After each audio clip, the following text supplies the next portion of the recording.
అడుగులన్నీ అడుగంటి పోయినవి, పావులు సావుకు దగ్గరైనవి, వాగులు వంకలు ఎండిపోయినవి, సాకలి పొయ్యిలు కూలిపోయినవి. పెద్ద బోరు పొద్దంత నడుస్తుందో బలిసీనా దొరలది, మరి పేద రైతుల బాబులెందుకెండే నా పల్లెల్లోనా.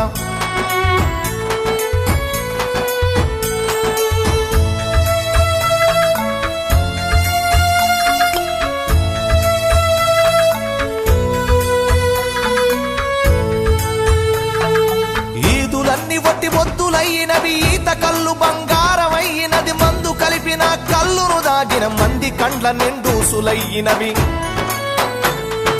చల్లని వీరు విస్కిలవడు వంపే నా పల్లెల్లోకి, అరే బుస్సున బొంగే పెప్సి కోల వచ్చే నా పల్లెల్లోకి.